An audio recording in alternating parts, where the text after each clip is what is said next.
Ready, Hello, Jim? everyone. I'm ready. We're ready to get started. Uh, I'd like to welcome everyone to the second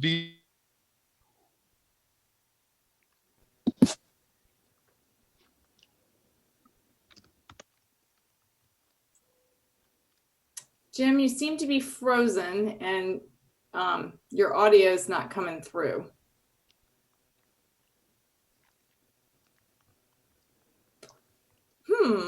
Okay. So why don't we, Jim was just going to introduce everybody and tell you some housekeeping items, of which I think we need to, if you have a question, put it in the chat box. Lindsay Barker from VEDP is going to moderate those questions, or the panelists will try to answer them as we go along. So, yep, Jim's gone completely now. So I don't know. I think York County doesn't have good connections, so we might want to do something about that. So Stephen Moray is going to go first from VEDP, then Jody Keenan from SBDC, and Tracy Wiley from SBSD is going to go third. We have determined that we have lost the ability to share our screens. I think it's some new security that Zoom has put in place. So we, both Tracy and Jody do have a few slides. So I will post those on the website this morning after we're finished, or this afternoon after we're finished, along with the recording. So Stephen, it's all yours. Great, thanks Connie. Good afternoon, everybody. I'll have a few quick updates from our perspective and then look forward to any questions or comments that you all may have. First of all, an update on PPE for our hospitals and first responders. We're continuing to assist with outreach efforts to companies that may be able to donate PPE, as well as those that potentially could reconfigure operations to produce PPE. Of course, the key question there is how much and how fast. We've already reached out to more than 200 firms, with many of them committing to do one or both. Also wanted to recognize and thank Gen Edge for the technical support they're providing to a variety of firms that are working on this topic, in particular those looking to reconfigure their efforts. Over the last week and a half, we kind of grew concerned that this issue was going to quickly overwhelm the number of people involved to support the effort, not just at VDP, but in particular at VDM, where they're handling logistics and other matters. We worked with Secretary Ball's office to identify 3 external firms that would be able to provide additional support, expertise on supply chain and procurement, healthcare contacts, as well as global offices that would be able to understand and evaluate potential alternative sources of supply outside the United States. Late last week, Secretary Ball and others in the government did make a selection, and that firm starting its work late last week. They're going to be working to improve transparency into what our needs are on both supply and demand side, working to source additional capacity, including donations, as well as manufacturers that can reconfigure operations, largely often with assistance from Gen Edge, as well as sharing best practices on PPE demand management. So you can expect to see VDP continue those efforts. Vince Barnett is taking the lead from a BI perspective. We also have others on the team, like our research team, our trade team, and talent solutions that will be helping in different ways. But that remains an ongoing area of focus for us. It's super important because the worst of it is probably still in front of us. So at least the next several weeks, we expect to be highly engaged in that. Additionally, we are sort of realizing that, or I guess it's been clear for a little while, but taking some initiative to identify and pursue onshoring opportunities, not just short-term, but potentially long-term related to this. Our lead generation and research teams are working on an initiative, a lead generation initiative that focuses on PPE manufacturers, as well as other sectors and subsectors that are likely to experience sustained growth domestically as a result of the pandemic. You can think about things like household disinfectant products, ed tech software, telehealth, and so forth. They've identified an initial target list of roughly 500 potential prospects that they're going to begin reaching out to this week. That includes both domestic and European companies. Vince Barnett is taking the lead on that. Additionally, in a complementary way, We're also going to be pursuing a number of targeted marketing efforts related to onshoring opportunities. That includes, but isn't limited to, targeted ad placements for relevant Google searches, marketing messages targeted at companies engaged in relevant manufacturing activities, as well as some special focus on this topic in the next issue of Virginia Economic Review. So we think we're hopeful that we'll be able to generate some positive economic development outcomes from this difficult situation. Additionally, we have a lot of work continuing with our research and economic competitiveness teams on economic impact analysis and recovery. A few quick thoughts on that. We are expecting that Virginia is going to face unemployment somewhere in the 10 to 15% range very quickly. That'll be more than 400,000 workers, potentially considerably more, with hospitality and retail accounting for more than half of all those job losses, and more than 200,000 workers lost in that one sector, or those two sectors alone. Fortunately, when you look at the frontline workers that have mostly been impacted so far by those layoffs, the enhanced unemployment benefits and the CARES Act plus regular unemployment means that most of them will be made totally whole, at least for this next several months, while the most severe aspect of this is underway. For businesses, we do have concerns about the speed and effectiveness of delivery. Still a little bit of an open question on what's going on with the banks. Certainly appreciate their great efforts. Other big question, of course, is the duration of this downturn. That's going to have a big impact as well. In general, the small business loans, I think, are only meant to cover about 2 months roughly of payroll. There's also a big question about supply versus demand. If you look at the requirements to be able to receive this special loan support, including forgivable loans for payroll, there's not a requirement that a business show major impact. So they just have to sort of certify that there's significant economic uncertainty or something to that effect. So we are concerned that you're going to see a lot of healthy firms that are applying for these dollars, certainly many of them absolutely legitimately, but there's the potential that some that actually would not have needed the money are going to be crowding out those that actually do. So one message would certainly encourage all of you to emphasize is for those businesses that are most heavily impacted, they should try to get in the queue as soon as possible, because it is a first in, first out at this point. Looking more at the state fiscal health, we are expecting some significant downside impacts on state tax revenues, not just in FY21, but in the current fiscal year as well. In terms of new unemployment effects, obviously large numbers across the Commonwealth, but particularly heavy on a per capita basis in Hampton Roads and Greater Williamsburg, where they have, as you're well aware, a higher concentration of hospitality and tourism related positions. Also, at least initially, a high impact in Southern Virginia. I suspect that's in large part connected to the Danville Goodyear layoffs that occurred there. Going forward on this work, we are looking at doing some additional, quite a bit of initial analyses we're going to be sharing in the coming days and weeks, looking at impacts on workers, those that are both laid off, but also for those that are laid off, what percentage of them are made whole by the supplemental unemployment benefits, looking at impacts by sector, by region, as well as by pre-COVID income level. And also looking at race and ethnicity from a sort of an equity and inclusion perspective. On the business perspective, likewise, we'll be looking by industry, sector, region, and also firm size. Obviously, the impacts vary quite, both the impacts and the supports from the federal government vary substantially by size of firm. And so there's some additional work we're going to be doing there that we will be able to share in these future calls. The other piece more broadly is looking at, once the stimulus effects or the CARES Act is totally implemented, where are the gaps that will remain? And we're going to be doing work on that, and as well as how those evolve over time, and identifying potential state actions that should be taken to try to offset those to the extent the state has the capacity to do so.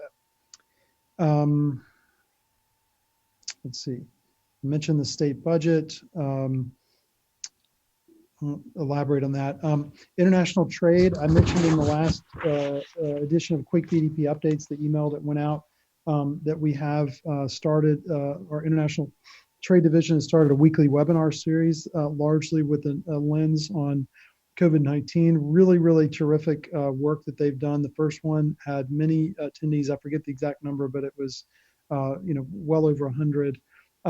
If you're interested in signing up for those future webinars, they are open. You can just go to exportvirginia.org.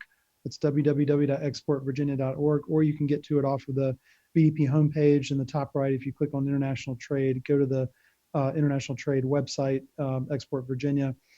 You'll see at the top left a prominent link there, or panel there, that you can link to not just the one that's upcoming, but future international trade webinars. Additionally, I know most of you get all of our VEDP update emails. You may be interested in following what's going on with the international trade team more broadly.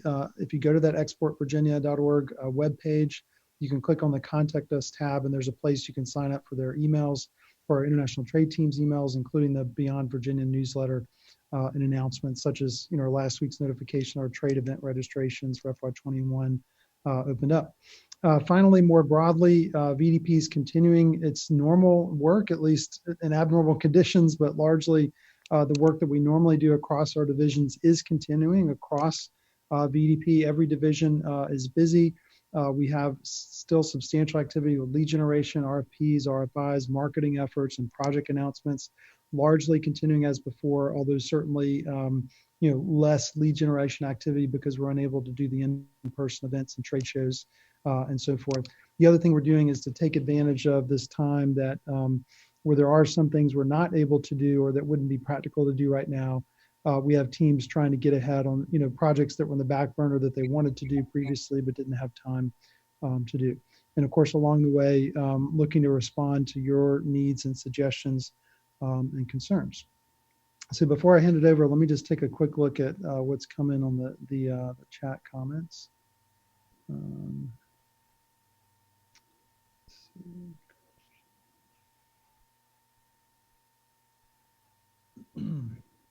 Yeah, there's a question about grants or support for businesses looking to pivot into making PPE.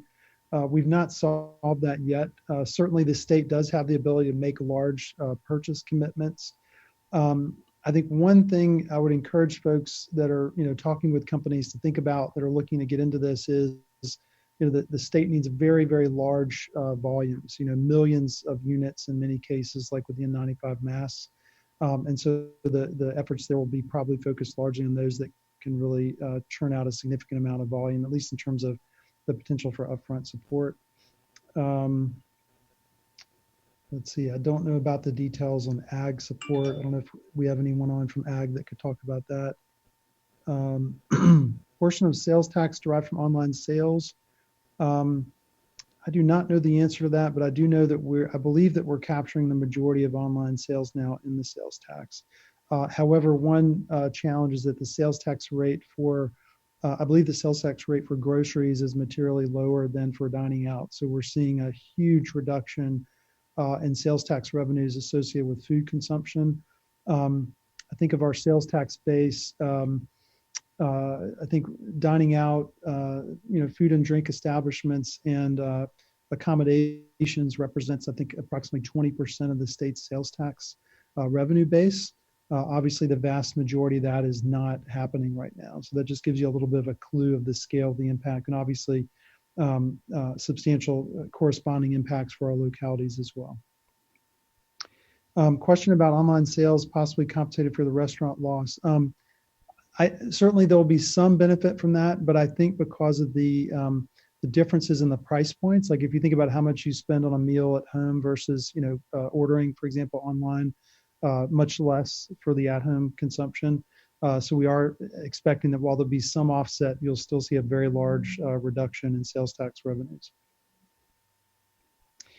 Question from Sarah Worley: is VEDP given any consideration to extension of performance agreements for COFs given the current circumstances?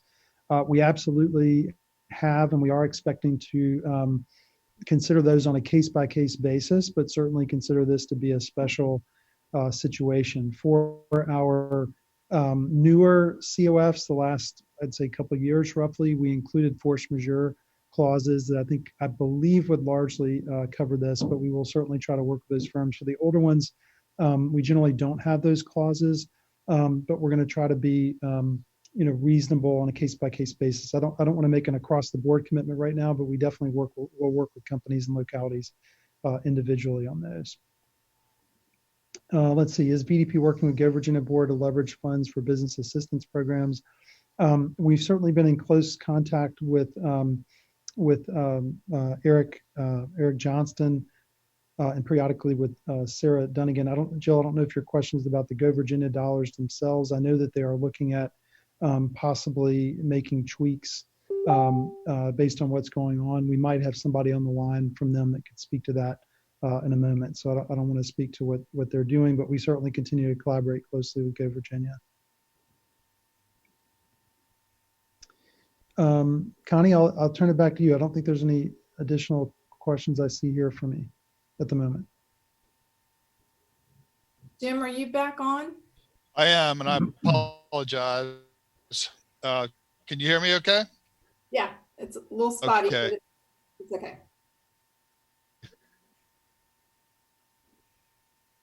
Yeah, my internet have to talk out there. Jim, this is Tracy. Every day I get a scam email from you, and you can take this offline with me, but I want you to be aware that I'm getting these through your name. I get them too. Yeah. Okay. Actually, Tracy, that happened to my predecessor as well. I used to get them from Stephanie. The source of that is, but I unfortunately don't have any control over that. As long as you're not saying the source is Stephanie. No.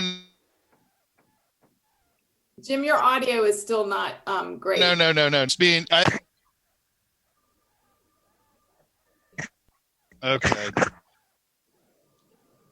So, yeah, it's not. Maybe if you turn off the video, I think the video is kind of probably clogging up your bandwidth. Jim, you want to try turning off your video and seeing if that helps your sound?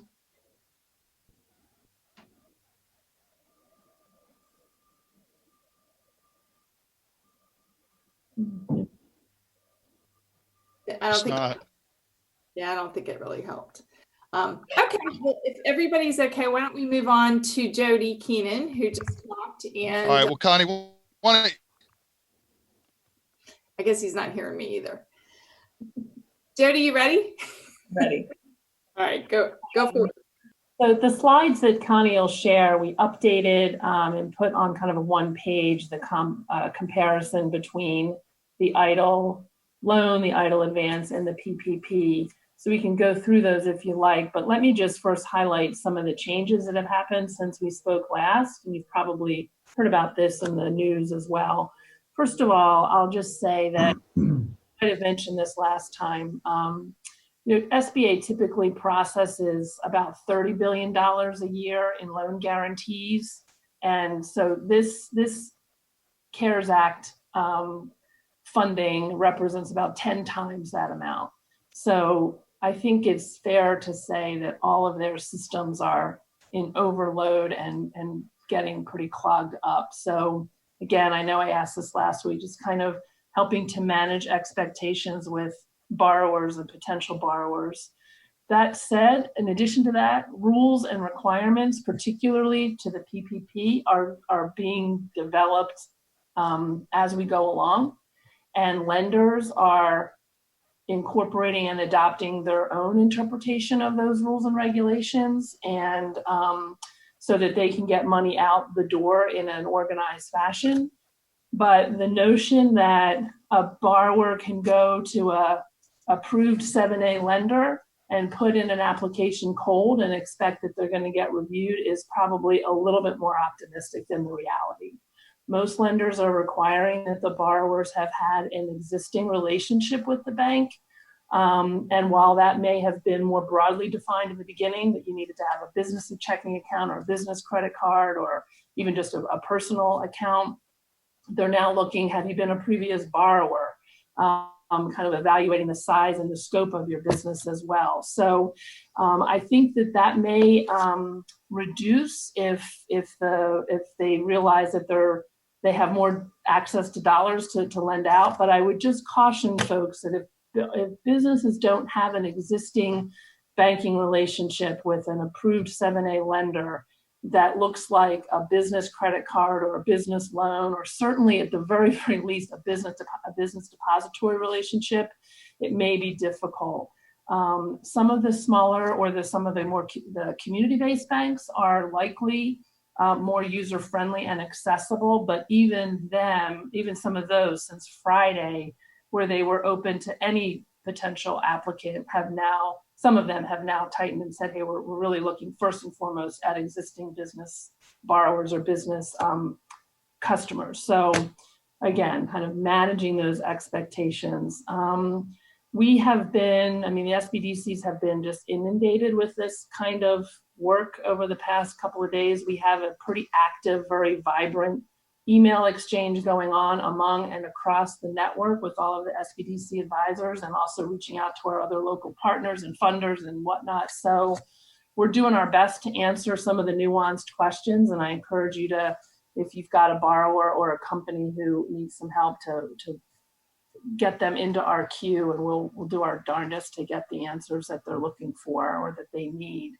So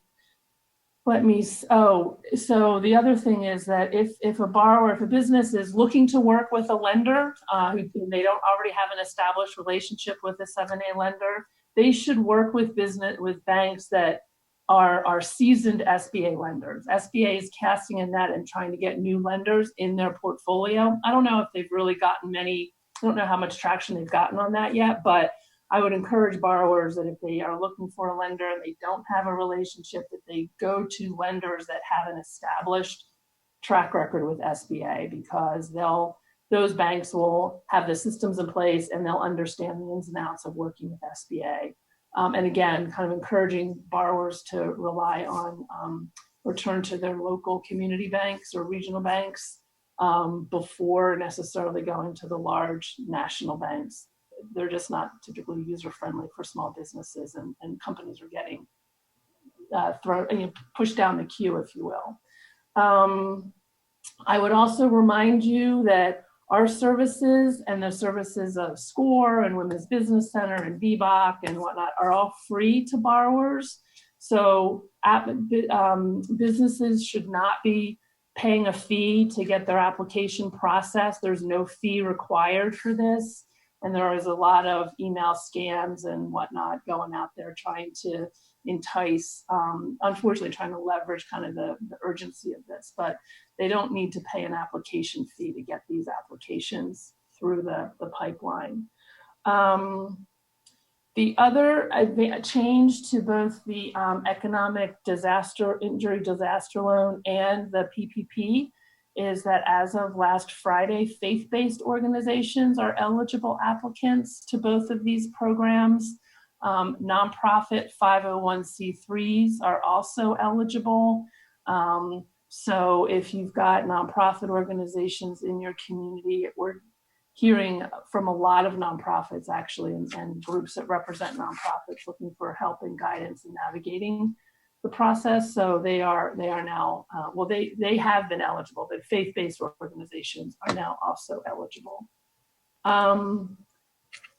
I guess just a quick highlight again of these three programs, so we don't miss, if people weren't on the call last week. You've got the economic injury disaster, the EIDL, the loan, and the advance. The advance is the $10,000. The wording around that has tightened up. It had always been up to $10,000. It still is up to $10,000, but some guidance is coming out that the impression I think was made that anybody who applied for $10,000 was going to get $10,000, and that doesn't seem to be how it's really going to be interpreted. Although honestly, I don't know anybody who's gotten the $10,000 yet, so that's another challenge. But the $10,000, the wording I saw last week was that, for example, if a business has 10 or more employees, they'll get the $10,000. If they're less than 10, there'll be some prorating or consideration of a smaller dollar amount. So again, I don't have any more concrete. I don't have any evidence that any of these loans have been given out yet. Maybe you all do. Our clients haven't heard anything yet from them. from SBA from SBA. The EIDL loans come directly from SBA. So businesses apply online at the SBA disaster portal, and they can apply for up to $10 million. They can be used for payroll, rent, utilities, interest on debt, accounts payable.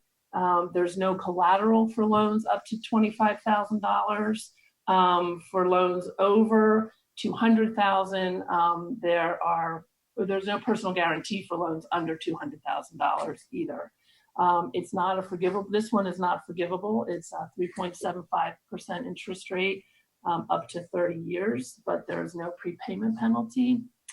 I mentioned the EIDL advance. When you go online and apply for the EIDL, you need to apply for the EIDL loan, and then there is an option at the end of that application where you check a box that says, yes, I'm requesting the advance. And then that gets into the queue, and you're applying for the advance. If a business gets the advance, they don't have to repay that. It is a loan or a grant, it is a grant. They don't have to accept a full EIDL loan if they get approved for it, and that they can still keep the 10,000 or the up to 10,000. And if they are declined for the bigger EIDL loan, they are still eligible to. They still can keep the $10,000. So that doesn't get back. Where it impacts is if a business applies for a PPP, that $10,000 advance is taken from the total amount they'd be eligible for on the PPP. So there's no kind of double dipping on any of these programs. The PPP is the paycheck.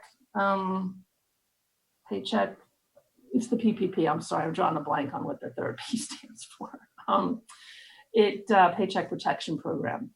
That loan, the deadline to apply for that is June 30th. There is, as Stephen said, first come, first serve. So there's this balance between getting in the queue when you're ready. Once you receive the funds or get approved for the loan, there's a forgiveness period of 8 weeks, and that 8-week forgiveness period begins the day that you sign the loan. So during that 8-week period, the loan is forgiven if you've kept people on payroll, if you've kept the salary rates the same. There's some accommodations for slight reductions, and it's prorated. So if you can't do it as you fully would, you don't have to pay all of the money back. But my point is that the clock starts ticking as soon as you sign. And so we're seeing companies who are trying to hedge when they apply for this, particularly if they've closed, trying to hedge when they think they're going to be able to reopen in order to meet their requirements on that loan forgiveness component. Collateral personal guarantees are waived on the PPP program. So the forgiven component is forgiven for portions of the loan that are not forgiven. The interest rate is currently 1% over 2 years, payable in 2 years. That's the quick and dirty on that. I'm happy to answer some questions if you've got them. I can look at the chat, I guess. Let me see what we're doing here. Let's see. Okay, is there any way, let's see.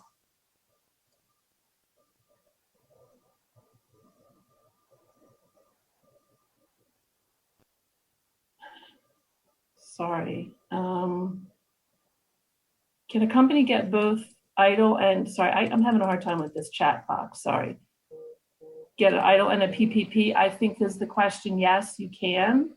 They just can't be used for the same purposes. So again, no, you can't get money twice for the same thing. Something about, is the PPP, are the banks required to service the portfolio proportionally, or can they just? Jody, do you want me to read them to you? Yeah, you can. I can't. I'm not. There's a hiccup in my scroll. Thanks. Okay. No, not a problem. Is there any way to track the number of SBA applications submitted per locality?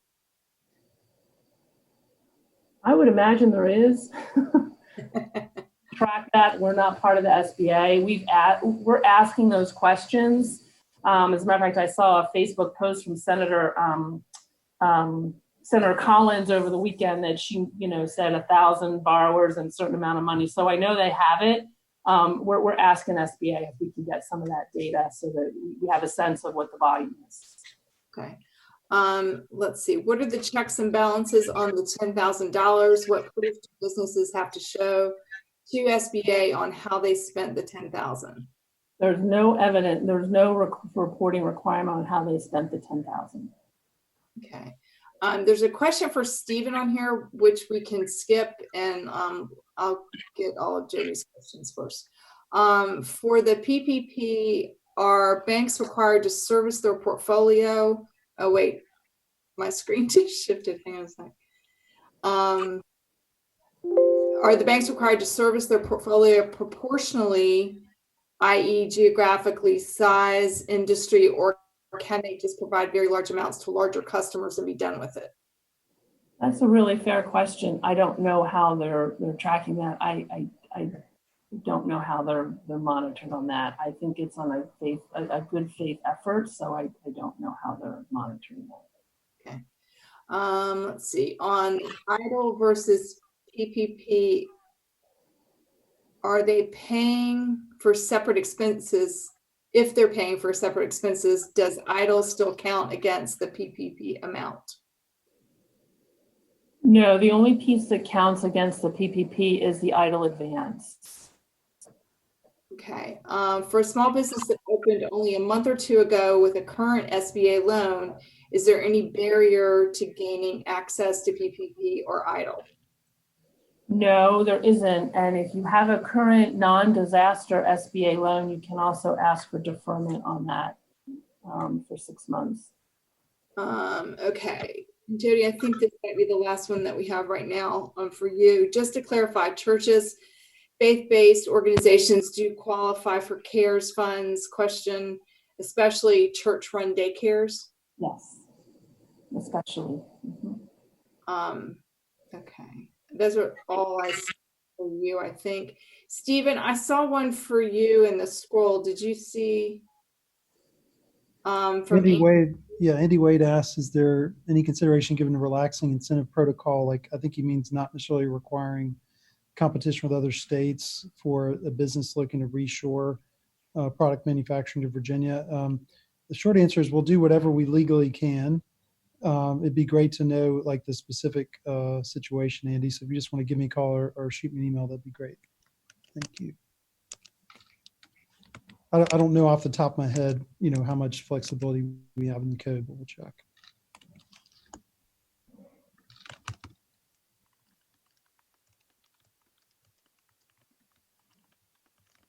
And then there was one more from Stuart.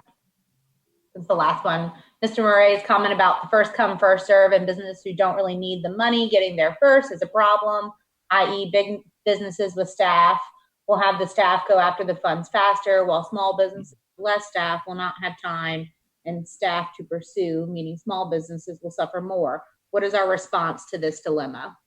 Yeah, I think Stuart is right. Now, we should be clear that it's not really big business, but this is, I think, Jody, going up to 500 employees. So, medium size, let's say.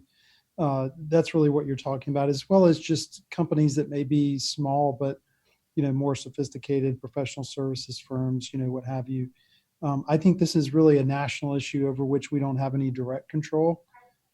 Jody, I kind of defer to you if you think there's some action we could take in Virginia. I can give some thought to that, Stephen. Yeah, I don't know what the action is. But it seems like it would be some kind of federal action, right? Unless I don't know how we could create something. Yeah, exactly. And I think tried to get this thing out quickly with this fee strings attached, so the banks would lend the money, and then there are unintended consequences that might come as a result. Right. We did a little bit of rough sizing. I think we estimated that if literally everybody took advantage of it that was interested, everybody took advantage of it that could theoretically, there's potentially 3 times, the amount of demand versus supply. Now, obviously many folks will not, but it's hard to ballpark, what the gap might be on the front end. So we just want to highlight that as a concern we have, and in the short term, at least trying to encourage folks to apply sooner than later.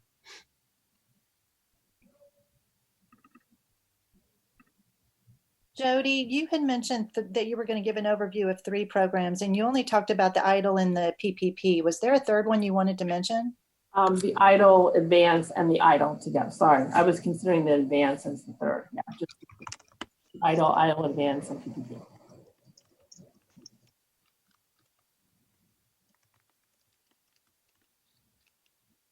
Okay, I see that Jim, I think, is back online. But you're muted, so hang on. Okay, Okay, is my audio better now? much better. Thank I you. apologize. I had to move in the building to get stronger Wi-Fi. Already spoken with our IT people about that. Thank you very much, though, Connie. So are we ready to move to Tracy? Yes. Okay, great. Tracy, floor is yours. Thanks, Jim. Thanks, Connie. Can everyone hear me? Good. Yes, Um, good. All right, perfect. Thanks for the introduction. I am Tracy Wiley. I'm the Agency Director for the Virginia Department of Small Business and Supplier Diversity. It's really nice to meet the members of the Virginia Economic Developers Association. I've not had the opportunity prior to meet or to dialogue with the groups. I'm really grateful for the invitation today. And of course, I'll be available to answer any questions or comments that you may have after brief remarks. I have a lot of information that Jody has probably already shared with regard to the tools that SBA and SBDCs are moving through. So I won't reiterate a lot of those things. I will kind of take you back a couple minutes and then bring you to what we're working on today. In the early weeks, the agency played a significant role in coordinating with the Secretary of Commerce and Trade Office and the Governor's Office to submit the application to SBA for the filing of the disaster relief declaration. And once that was approved in March 19, it immediately offered this opportunity that Jody and Stephen have been speaking of to our small businesses. And since then, we've taken the role as an agency to truly be a high detail communicator. So much of what we've been doing is providing communications out to the various markets. So we've been communicating directly with our small businesses. Primarily, as most of you all may or may not know, our agency facilitates the certification programs for the SWAM program for the state and for the DBE federal program that supports heavy highway construction and any of the major projects for Department of Transportation.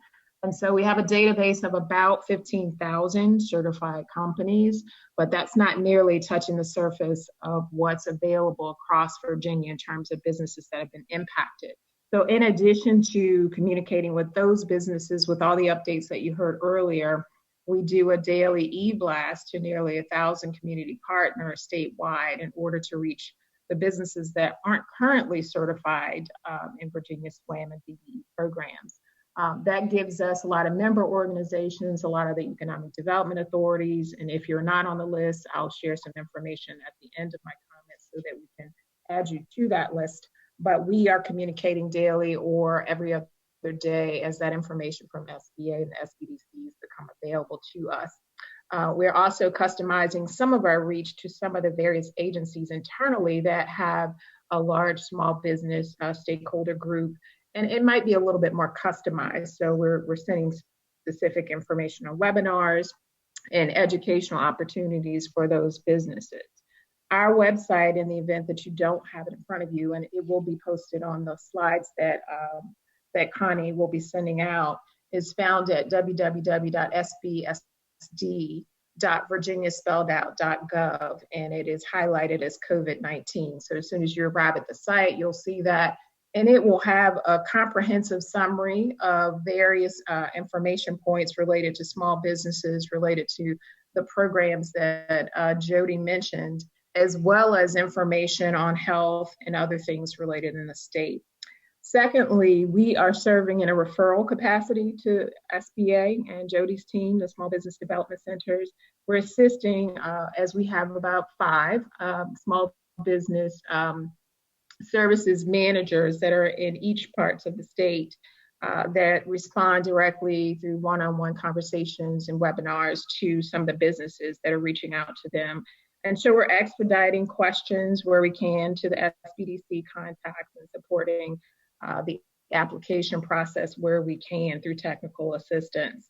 But we are continuing to serve the small business community and are connected to our cities, towns, and localities by also providing these updates and resources available in the private sector and the nonprofit groups.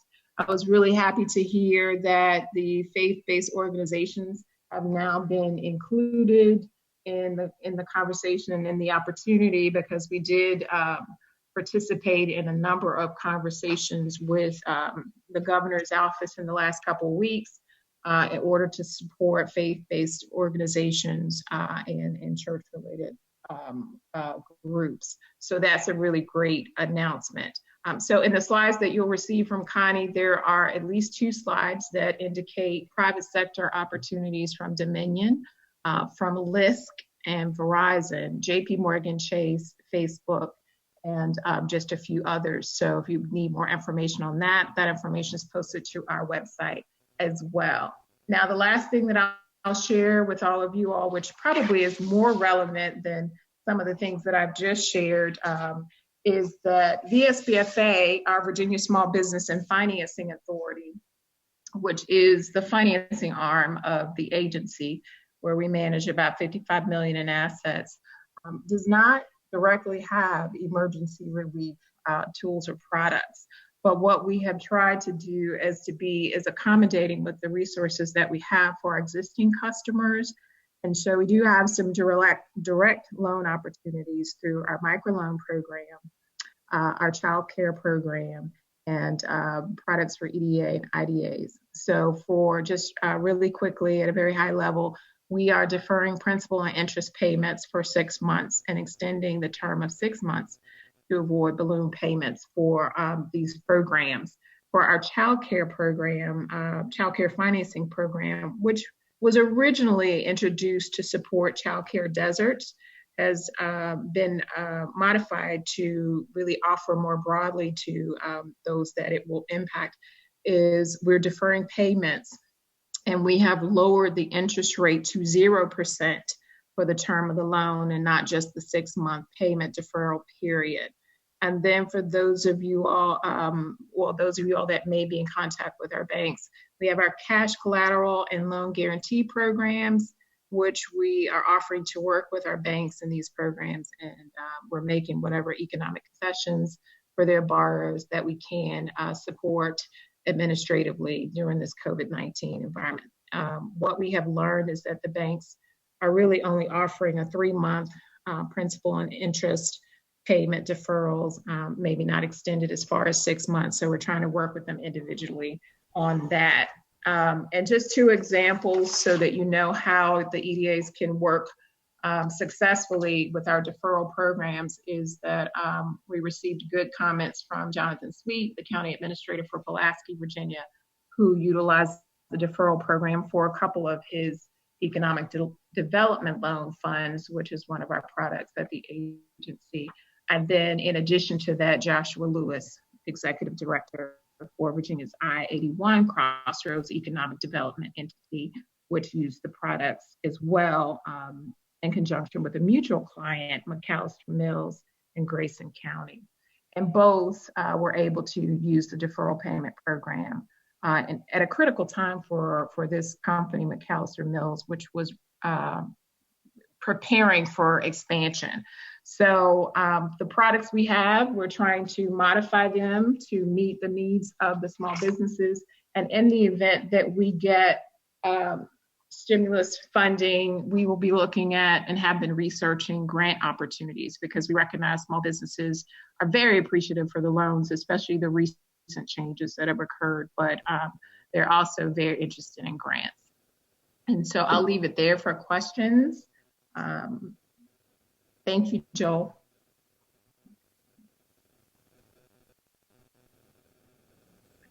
Thank you, Tracy.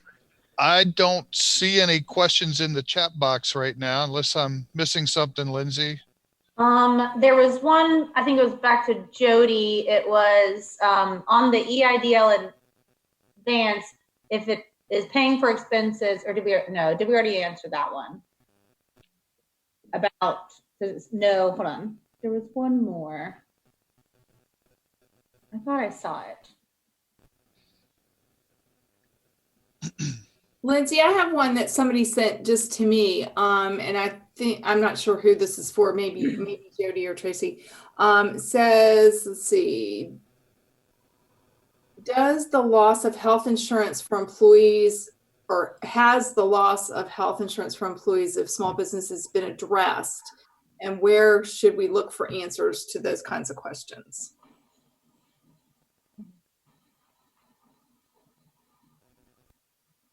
This is Tracy. We have not had many questions related to that, but what I can do is, I'm thinking that we may look at that at either VEC, or if we look at, I'll check maybe under insurance. Let me look at that really quick, and I might be able to type something right back into the chat, because I think there's a specific group that should be able to handle that.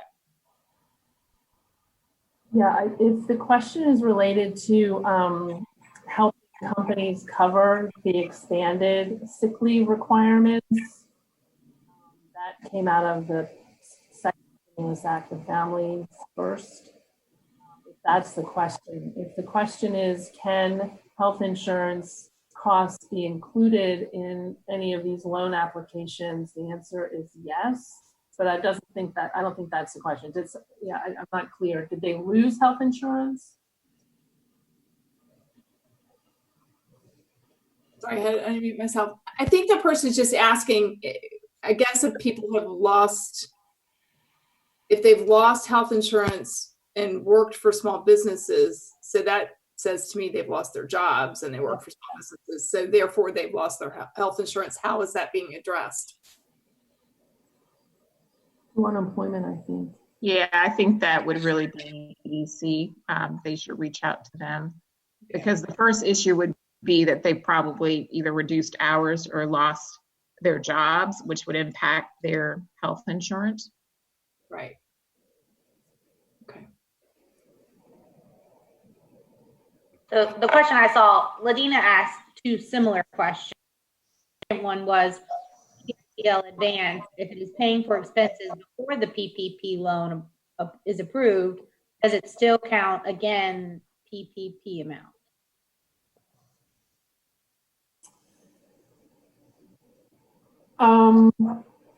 Yeah, there is a period of a period that they're looking at. So it's like from February 15th through June 20th. So it is retroactive, I believe, to that period.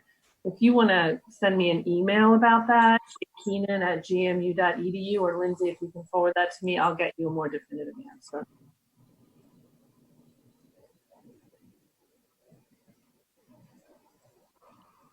Okay, I think, Lindsay, we caught up on all the chat questions. I see one more at the bottom.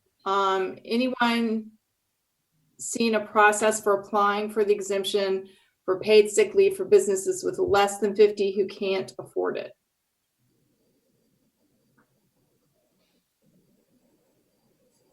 I don't know what that process is. I apologize. Okay. Maybe the VEC would have the answer to that as well. I think it's the Department of Labor decision, so I think that is who it goes through.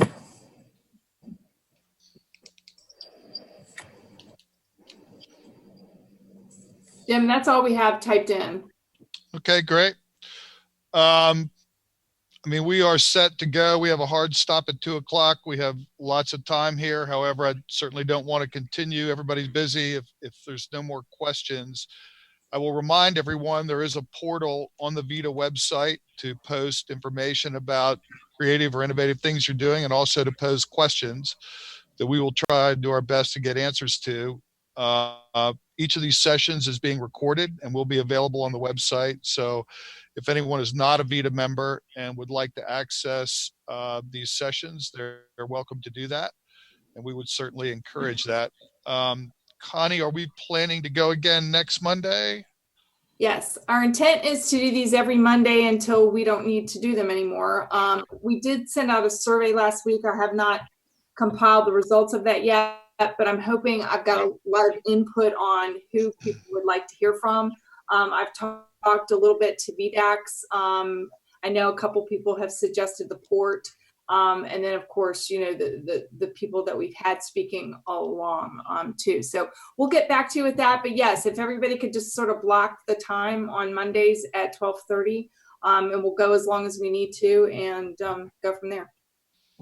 So one last chance through the chat function for any questions. I had sent in a question, Connie, when you invited us to this meeting, and you had a link to send in questions, and I sent one in.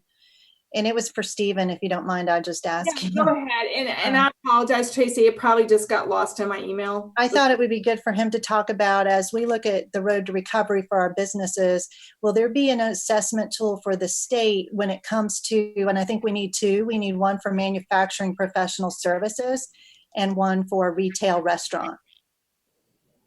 And I'm sorry, can you repeat the first part of the question? Will there be any diagnostic tools, assessment tools to help businesses see where they are after this event and where they need to go, and so that we as local economic developers can send out, you know, surveys and understand what we're dealing with and what we need to address?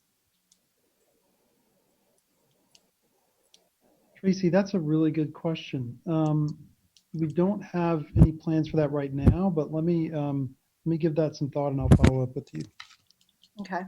I can see how it would be valuable for sure. Yeah, I mean, it would help to see how tax and trade and workforce issues and all of those things that we can then look at as a state, we can see where the needs are and then address them as a state, rather than each developer creating their own surveys. Yeah, no, fair enough. Let me Jody take a follow up. Jody and Tracy, Ladina Martin asked another question. She said, anyone seen a process for applying for the exemption for paid sick leave for businesses with less than 50 employees who can't afford it? I haven't, but I'll get something for next week. I think we probably need to have somebody talk about the employment side of things. I mean, the family first. So I'll see if I can tell.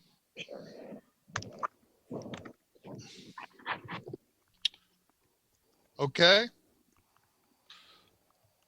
All right. Well, hearing none, you can obviously still get in touch with Connie to anything for the future, and we will post information on the next session next Monday, and who'll be participating. I want to thank our speakers, Stephen, Jody, Tracy, Lindsay. Thank you for your assistance, and Connie, as always, much appreciated. And I believe this will conclude this session. Thank you all very much.